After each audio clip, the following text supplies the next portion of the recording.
Good day, this is Reverend Father Glenn William Z. Raducio, the CEAP-NCR Regional Trustee. Before unveiling the final output, allow me to walk you through the significant journey we embark on to develop the harmonized GMRC Christian Living Virtue Textbook Series. This initiative is a collective endeavor spearheaded by the CEAP-NCR Board of Trustees.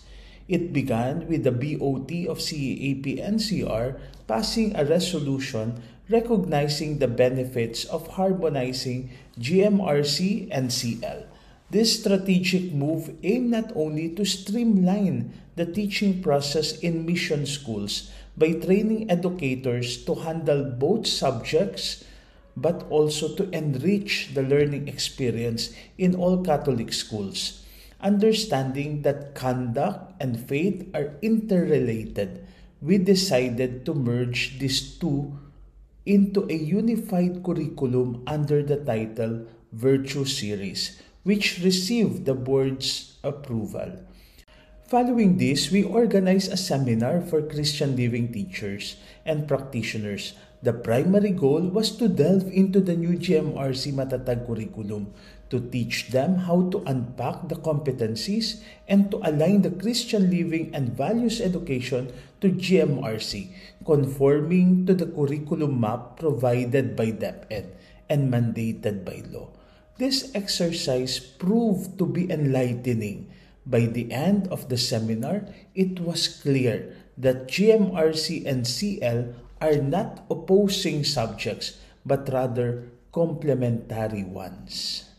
The next phase involved a workshop with the catechist and the CEAP-NCR core group, focusing on unpacking the CL topics in the public schools. The challenge extended beyond Catholic schools to public education, particularly for our catechistas with teaching catechesis in the public schools. To address this, CEAP-NCR brought together formators and curriculum experts from the Institute of Catechetical Ministry of the Archdiocese of Manila. Their task was to align their subject matter with the new curriculum. The outcome was reassuring, underscoring the need for a spiral progression in the CL curriculum. This approach ensures early introduction of faith and moral teachings, preventing immoral actions before learning the Church's doctrines. It is also our vision that Virtue Series will be a valuable source for public school teachers. By providing guidance rooted in our faith, we aim to assist them in effectively teaching GMRC, thereby enriching the moral and spiritual education of their students. After consulting with catechists, CEAP-NCR sought insights from seminary professors, theologians, and formators from San Carlos Seminary. Their valuable contributions emphasize that all CL topics should lead towards a deeper understanding and relationship with Jesus Christ. With these collective inputs, the CEAP-NCR core group reconvened to finalize the curriculum guide.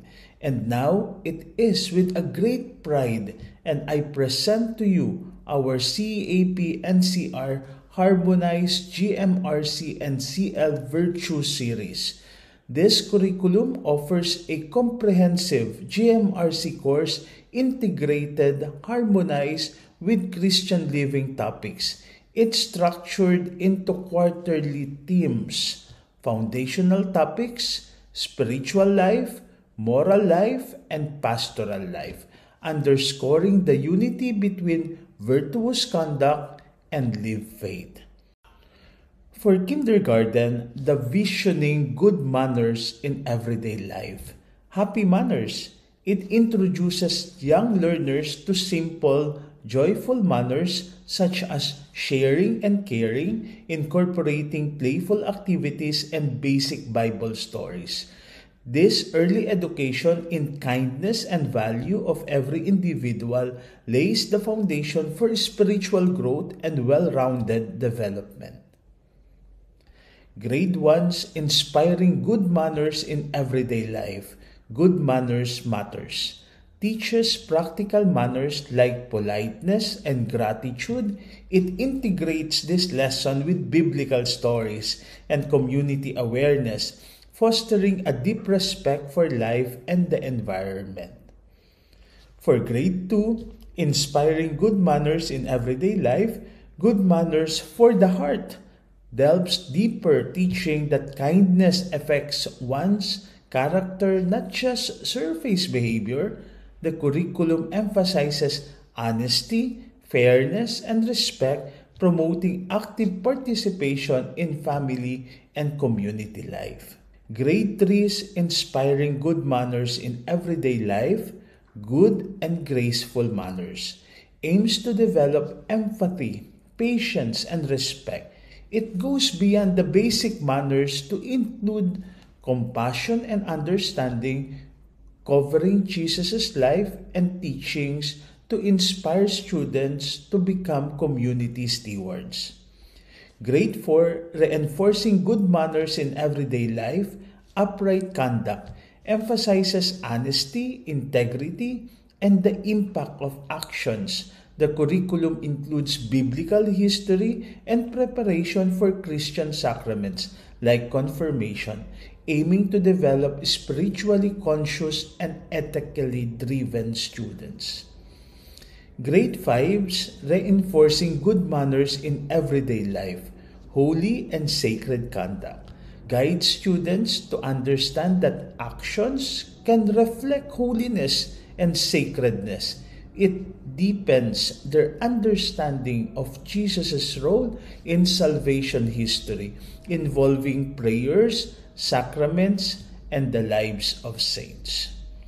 For Grade 6, Reinforcing Good Manners in Everyday Life, Virtuous Behavior, encourages students to embrace virtues in every interactions. It intertwines moral values with Christian narratives like the Passion and the Resurrection of Christ, focusing on prayer and understanding of confirmation and our patron saints. For Grade 7, Treasuring Good Manners in Everyday Life, Faithful Footprints, teaches students to value good manners as a means of leaving a positive legacy. It includes stories of respect and good manners along with explorations of sacraments and the Church's societal role. In Grade 8, Treasuring Good Manners in Everyday Life, Loving God and Loving Neighbor, deepens students' appreciation for relationships and the biblical commandment to love God and to love our neighbor. The curriculum promotes inclusivity, forgiveness, and charity, exploring faith, the Trinity, and the Church's role.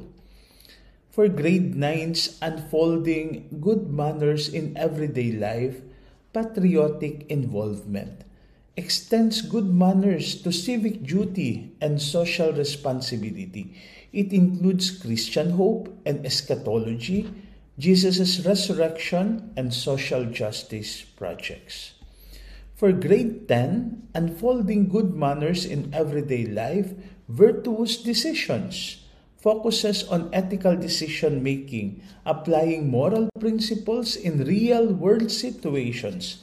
It encourages leadership and understanding of societal roles, combining GMRC principles with the Christian values. For Grades 11 and 12, Empowering Good Manners in Everyday Life enhances students' understanding and practice of GMRC in complex, adult-oriented contexts. This phase involves applying ethical principles and respectful behaviors in real-life scenarios, like in workplace and community engagement. It encourages critical thinking, empathy, and ethical leadership, preparing students for adulthood with a strong moral compass and a deep sense of social responsibility. This final stage is crucial in solidifying the values and manners instilled throughout their educational journey, empowering them to make positive, impactful decisions in their personal and professional lives.